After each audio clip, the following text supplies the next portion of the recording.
Hey boys and girls on YouTube land, this is Johnny Canuck and his Tundra truck coming back at you with another quick update, or whatever you want to call it, on my 22 Tundra TRD Sport. So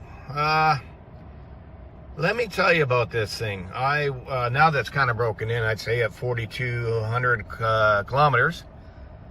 I thought the other day, let's see what this thing will do on the highway. And I was doing about 120 at the moment, you know, on a highway. That's kind of average speed here in Canada, or Ontario on the highways. And I thought I'd see if get those twin sisters a whistling. And I'm gonna tell you, this thing is a beast. I just tromped on the throttle a little bit, not even that hard. And before I knew it, I was doing 160 plus.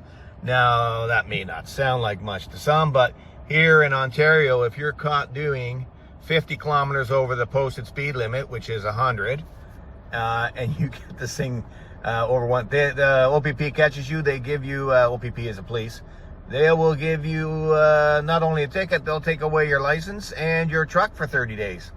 So I gotta be careful with this thing, because it is a beast. It is a beast, I tell you. I had a 2017, and that truck was pretty quick, the V8, I got to admit. But this thing, oh man, well, I guess it's a sport edition, maybe, whatever you want to call it, but it is fast, I tell you, fast. Anyways, mileage update here. Let's take a look here. 1, 2, 3, and there we go. So 13.6. Now, it's been cold here in Ontario, and I think that really affects your gas mileage. But that's my average right now as it sits. So 13.6, and that's liters of gas per 100 kilometers. Here is your drive modes. I don't know why that has a light, but when you switch it over, you're going from eco to normal to sport. That gets you into the beast mode, I call it, and get the twin sisters whistling. This is usually just normal's fine for me.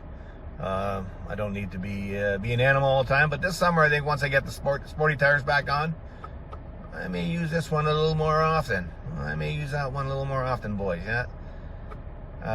Because it does change the handling of the truck. Another thing I found, really, without towing anything, go into tow haul mode, and it really changes. It makes your truck lighter. It sounds weird, but try it. If you have a Tundra and you're driving without a load and not towing, put it in tow haul mode, and you'll find that your truck really feels lighter and faster. It's kind of cool. But anyways, that's a neat feature. Wanted to look at some of these buttons here. Cruise control, adaptive cruise control. That is about one of the best features on this truck, I tell you. It works great on the highway. If you're lazy like me, just want to sit back and relax and then enjoy your drive, I love that, the adaptive cruise control. And then, of course, you can set your distance to the car in front of you, and all that information will come up on your dash. I can't show you because I'm sitting still. I'm in my driveway now, so yeah, and then resume up and down. Now, this is probably the most useless feature, in my opinion. This is your lane assist. So if you hit that, then it keeps you in your lane, and it stops you from swerving. Well, here's a public service announcement, okay? Don't put that on. Pay attention to the road. I mean, it's not that hard driving. Put down your bloody phone. Okay, I'm stopped, as you can see.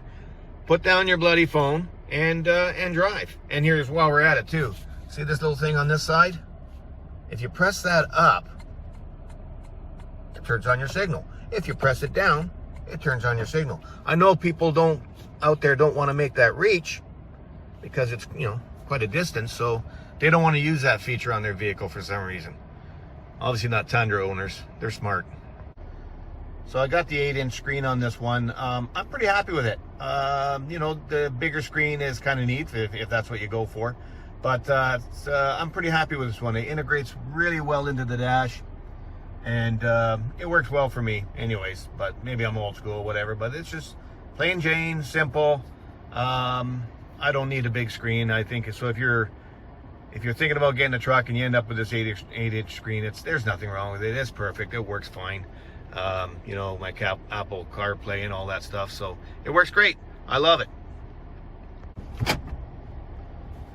I want to show you the backup camera. It's pretty cool. So this works pretty good as I turn my steering wheel like that, and like that. You'll see the yellow lines give you your direction, and I guess the blue line is you know, where you want to go. So you just kind of line that up. Now you do have different view modes. This one is more higher up mode, I guess. It's probably really nice if you're backing up to a trailer. I like that. And then different crosshairs, I guess. You know, for once again, probably lining up to trailers is what it's best for. That's none. And then there we go back to this is I guess your directional line. You see it moving there. Okay, and then back to, oh, what did I do there? Hit that one. Just back that one seems to work for me. Yeah, it doesn't matter. I mean, but it is pretty nice to have. Nice feature for backing up the trailers and such.